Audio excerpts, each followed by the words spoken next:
I know what Bitcoin mining sounds like to a lot of people. There's some program or game that you can run where you can use your computer to do a bunch of complicated math and it earns you some internet points and you can collect them and then sell them for real money. You know, kind of like Pokemon. And I completely understand why some people see it that way. If you don't look at it very deeply, it does kind of sound retarded. Interestingly, the system of mining is actually one of the most profound breakthroughs of the Bitcoin system. So, why is Bitcoin mining even a thing? To begin with, the thing that people call mining is actually called proof of work, and the tool itself is actually much older than Bitcoin.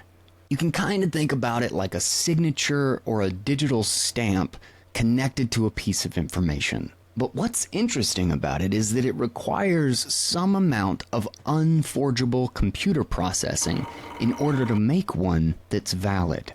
Cryptographers and early protocol developers realized that spam on open networks was going to be a big problem, because there's no cost to just blasting out 1 million emails to people. So in thinking about how to defend the network from this type of attack, cryptographers thought, what if you needed just a tiny amount of unforgeable computation stamped to that email in order to send it? Maybe it only takes like 3 seconds for your computer to do. Well, in that case, most users would never even notice that it was happening. But the spammer who's trying to send out 1 million emails might take hours or even days to get through them all, and might have a decent electricity bill to go with it. And with that tiny little barrier, just like that, the economics of most spam is broken. It's cheap for an honest user, and it's expensive for a spammer. That's a pretty neat way to protect the network. But it wasn't until Bitcoin that Satoshi found an even more brilliant way to use it. So proof of work is a lot less like complex math than it is just rolling a die. But you're required to roll a particular number. Let's say you have to roll snake eyes. If someone shows you that they did roll snake eyes, well, you have a pretty fair guess that that was not their first roll. And you could make it harder if you wanted. You could require them to roll snake eyes twice in a row. Now you know they have to roll the dice a lot. Now, Bitcoin. Bitcoin is basically like a giant open record-keeping system. And in order to add new pages to this record-keeping system, it requires a certain amount of proof of work to be stamped on the new page. And if they find a valid stamp, they get to unlock some of the 21 million Bitcoin that will ever exist, as well as all of the transaction fees for the transactions that are asking to be stamped on the page. That proof of work is basically like requiring an insane number of dice rolls. Every single participant on Earth running the Bitcoin system is rolling dice on the latest page in order to find a stamp that lets them add it to the record-keeping history so that they can earn some Bitcoin. And the more people who participate in this electronic dice rolling, the network automatically makes the proof of work harder to keep the pace of the network stable. So the multi-trillion-dollar question is, but why?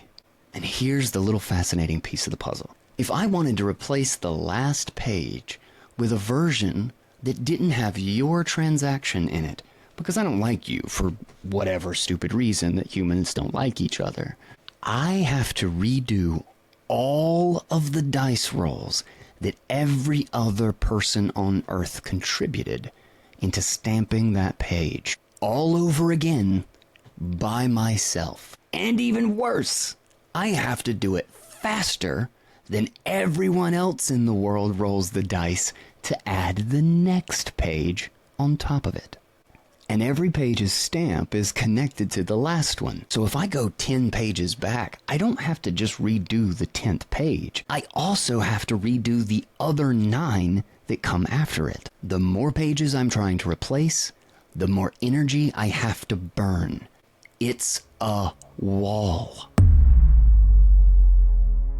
It is a literal force field of energy and raw compute cycles blocking the edit button. And there's no way around it only through it. There are millions of these machines all around the world, stationed at hydroelectric dams in China, in data centers in Texas, capping and using flared gas in the oil fields, heating greenhouses in Europe, heating pools and jacuzzis, balancing out solar production, making electricity sustainable in Ethiopia, being used as space heaters, keeping my house warm for the winter, being powered by a volcano in El Salvador, and then thousands of these cool little guys just sitting on the desks of Bitcoiners all around the world who just want to participate in something awesome. The Bitcoin network is at 1 zeta hash per second in compute power. This is 342 times more powerful than the most powerful computer in the world, El Capitan in California. If an attacker with a data center in Nevada was just trying to match the sheer energy that is going into protecting the Bitcoin system in order to attack it, they'd have to cut the power off to most of the surrounding states just to turn the machines on. Every digital system you have ever used makes itself secure by preventing other people from having access. And they have a tiny, powerful group with a master key to do whatever they want. Bitcoin discovered a system that allows it to be orders of magnitude more secure by removing the master key entirely and inviting everyone to join in a market where the network pays participants to build a wall around itself. And the more people who join, the more secure it is, not less. It rewards honest actors and costs a fortune for an attacker. Bitcoin mining is pointless math or a waste of energy in exactly the same way that all of the concrete and steel in a bank vault is pointless building materials. So, contrary to Bitcoin being a silly little app where you collect internet Pokemon points, it's actually the 50-foot thick steel-walled nuclear bunker of digital monetary networks.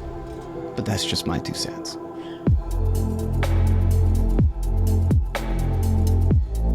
And if you're looking for a good wallet for your digital bunker money, BitKit is a fantastic, simple design, intuitive interface wallet. It's non-custodial.